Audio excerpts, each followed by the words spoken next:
दोस्तों, एक विधवा महिला जिसकी उम्र 25 वर्ष रही होगी, उसके घर दो साधु पहुंचते हैं और साधु बड़ी विनम्रता पूर्वक से उससे कहते हैं कि बेटी, हम महाकुंभ प्रयागराज से स्नान करने के बाद तुम्हारे पास सीधे आ रहे हैं।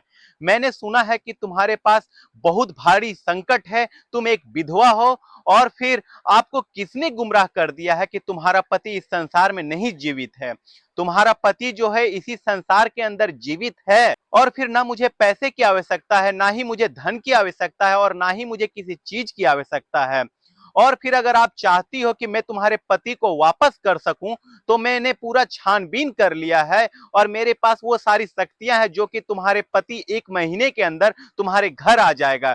जब वह बात कहते हैं तो वह महिला उसके पैर पकड़ लेती है और फिर उन साधु के पैर पकड़ने के बाद कहती है कि बाबा जी, अगर आप ऐसा कर दोगे तो आप हमारे लिए ईश्वर हो, आप हमारे लिए भगवान हो, आप जैसे ही कहोगे मैं वैसा ही करने के लिए तैयार हूं। तब वह बाबा कहते हैं कि मुझे धन दौलत की कोई आवश्यकता नहीं है।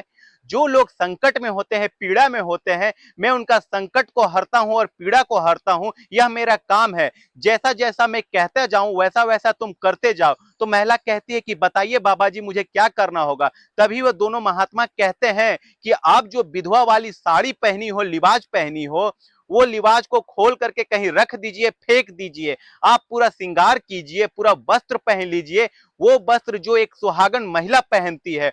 दोस्तों, जब वो महिला से कहते हैं ये बात उन्हें विश्वास हो जाता है। महात्माओं की बात पर वह महिला आसानी से विश्वास कर लेती है और वो महिला जो होती है घर के अंदर जाती है। मकान थोड़ा जो होता है उसका थोड़ा बड़ा होता है और फिर उस रूम में जाकर के वह महिला अपनी साड़ी को फेंक देती है। उसके पास केवल 4 साल से वह महिला विधवा होती है, 4 साल से उसके पास कोई श्रृंगार भी नहीं होता। वह ढूंढती है, अपने बक्सा में खोजती है। तब तक वो महात्मा उसके कमरे में दाखिल हो जाते हैं। उसका एक बेटा होता है, बेटा सोया हुआ होता है। और दोस्तों, जैसे ही वह विधवा के पास पहुंचते हैं, उस महिला के पास, और वह कवाड़ी को बंद कर लेते हैं और उस महिला को जाकर के दोनों ही साधु पकड़ लेते हैं और उसके साथ वह काम करते हैं जो आपने कल्पना में नहीं की होगी। महिला चीख रही होती है, चिल्ला रही होती है, वह कह रही होती है कि अभी आप क्या कह रहे थे, अब क्या कर रहे हो। तभी एक जो साधु होता है वह चाकू निकालता है और चाकू निकाल करके कहता है कि जरी सी भी तुमने आवाज निकाली तो मैं तेरे बेटे को जान से मार दूंगा।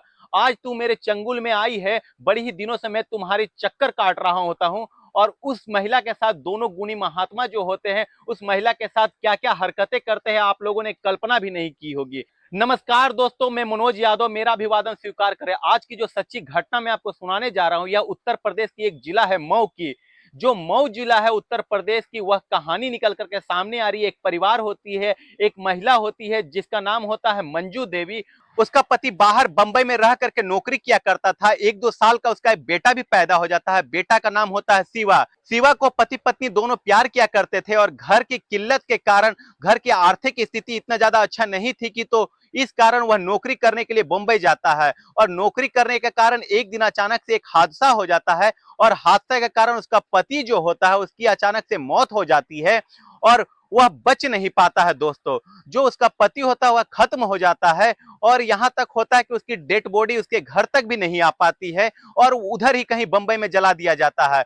दोस्तों, वह विधवा अपने बच्चे को लेकर के रह रही होती है। उसके सास ससुर ने भी उस विधवा को अलग कर दिया था। तो उस महिला को जब घर दे दिया जाता है, मकान दे दिया जाता है, वहां पर लोगों का आना जाना थोड़ा कम होता है और वह अपने 3, साढ़े 3, 4 साल के मासूम बच्चे को लेकर के वह महिला अलग रह रही होती है। दोस्तों, उसके बाद जैसे ही वह बच्चा जो होता है, जो बालक होता है, वह थोड़ा बड़ा होता है, समझदार जैसा हो जाता है। वह कहता है अपनी माँ से कि पिताजी कहाँ गए। तो उसकी माँ कहती है कि पिताजी तुम्हारे इस दुनिया में नहीं रहे। और वह बच्चा यह बात सुन करके रोने लग जाता है और माँ भी रोने लगती है यह बात सुन करके। और बच्चा खुद चुप हो जाता है अपनी माँ को रोते हुए देख करके और कहता है कि माँ तुम रो नहीं, सब कुछ ठीक हो जाएगा, एक दिन पापा अवश्य लौट करके आएंगे।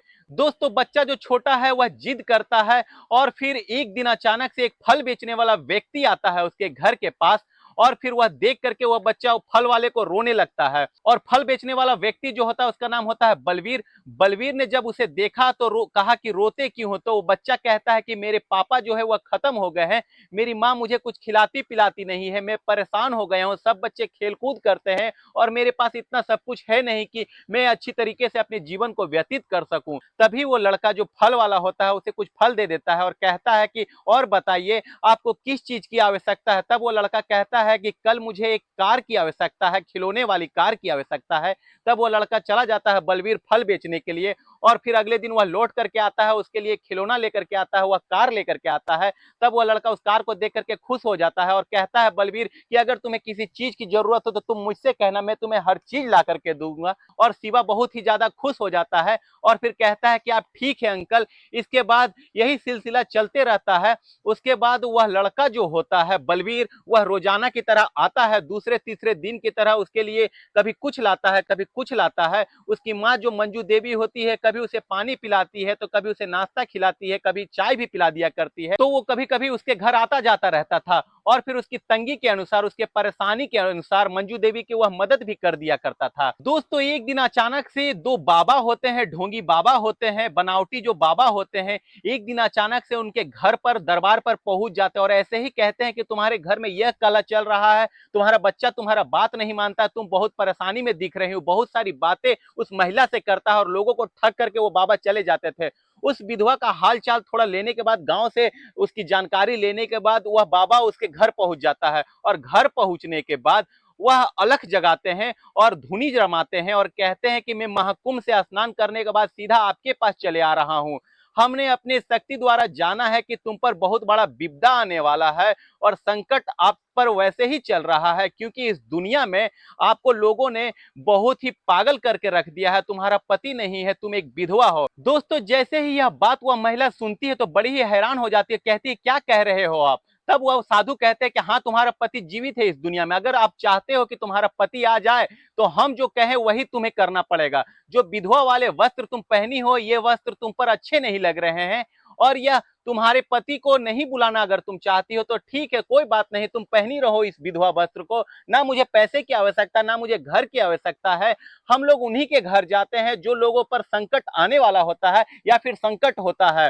तुम पर अभी संकट थोड़ा है और कुछ समय के बाद तुम्हारा बच्चा है, उसके साथ भी यह घटना हो जाएगा, तुम कहीं की नहीं रहोगी, तुम पर बहुत ज्यादा संकट आ जाएगा। वह महिला बहुत ही ज्यादा भयभीत हो जाती है। वह महिला कहती है कि बताइए महाराज मुझे क्या करना होगा, कैसे संकट मेरा निवारण होगा। तब वह महात्मा कहते हैं कि जैसा मैं कहूंगा वैसा आपको करना होगा।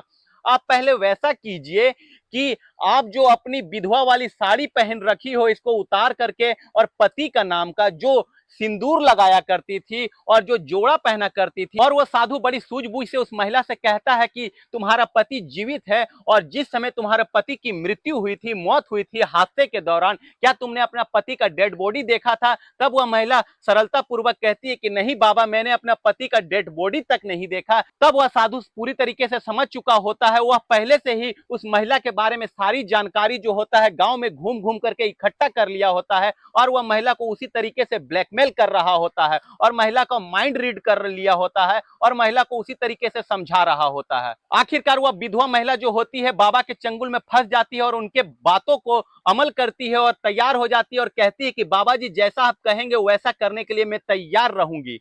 तभी महिला अंदर जाती है, वह साड़ी उतार करके फेंकती है और महात्मा के उस चक्कर में फंस जाती है। और जैसे ही वह विधवा अंदर जाती है और अपने कपड़े निकाल रही होती है और 3-4 साल से उसके पास ऐसे कपड़े नहीं होते हैं, वह देख रही होती है कि नई साड़ी कहाँ रखी है। तभी वह बाबा जो होते हैं वह अंदर घुस जाते हैं और अंदर से कमरे में जाने के बाद कुंडी लगा देते हैं और जैसे ही वह महिला साड़ी निकाल रही होती है, बक्सा के पास जाकर के अपनी पुरानी विधवा वाली साड़ी उतार रही होती है, तभी वो जो बाबा होते हैं कहते हैं कि हम आए हैं, वह कुछ करने के लिए आए हैं। तभी जो एक बाबा होता है जिसके पास चाकू होता है और जो उसका बच्चा वहीं पास बिस्तर पर सोया हुआ होता है उसके पास पहुंच जाता है और कहता है कि अगर आपने हमारे बात नहीं मानी तो हम इस बच्चे को जान से मार देंगे, हम वो करने आए हैं जो आपको करना होगा। तब वो जो महिला होती है वह भयभीत हो जाती है। दोस्तों कहते हैं कि इस दुनिया में ऐसे भी प्रवृत्ति के लोग होते हैं जो लोग हमेशा बुरा चाहते हैं, तो कुछ लोग इस दुनिया में एक दूसरे के खिलाफ अच्छाई भी चाहते हैं।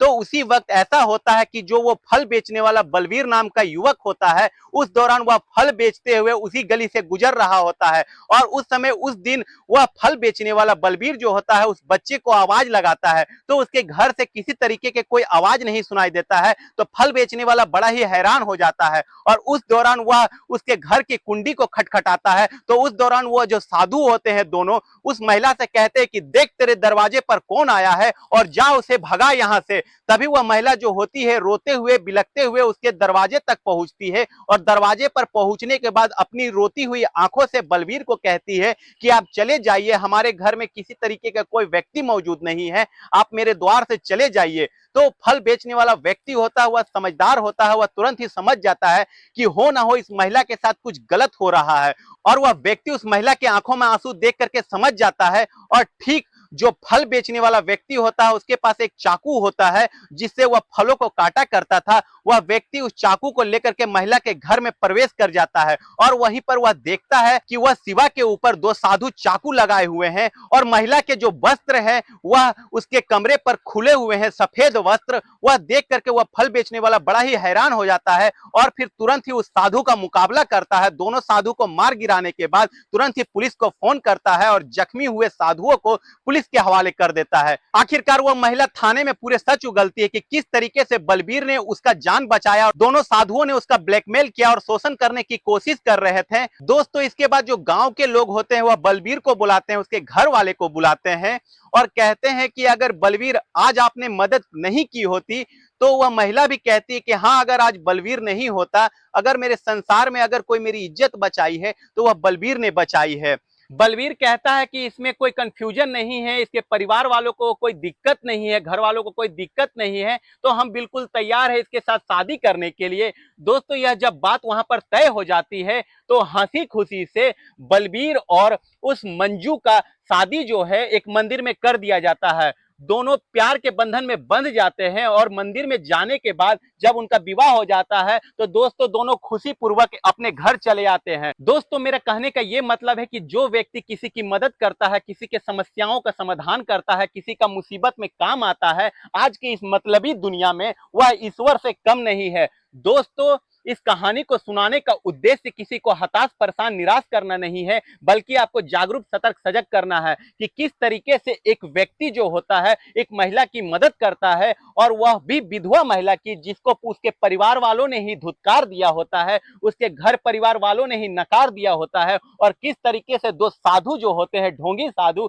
उस महिला का शोषण करने के बारे में सोच रहे होते हैं और पूरे समाज जो कि एक समय उस महिला को अलग कर चुके होते हैं, उस महिला से किसी तरीके का कोई ताल्लुक नहीं रखते हैं, बात नहीं करते हैं। अचानक से एक दिन उस महिला के ऊपर जानलेवा हमला होता है और वह फल वाला व्यक्ति उसकी मदद करता है। मदद करने के पश्चात उस महिला की जान बचाई जाती है और महिला आखिरकार प्यार के बंधन में बंध करके उस व्यक्ति से शादी करके अपना जिंदगी जो है पूरी तरीके से उस पर न्यौछावर करके पुनः अपने जीवन को चलाने की कोशिश करती है। दोस्तों इस कहानी से अगर आपको क्या सीख मिली हो, अगर वीडियो अच्छी लगी हो तो चैनल को लाइक शेयर सब्सक्राइब करना ना भूले। मिलते हैं अगले किसी नए वीडियो में, तब तक के लिए जय हिंद जय भारत।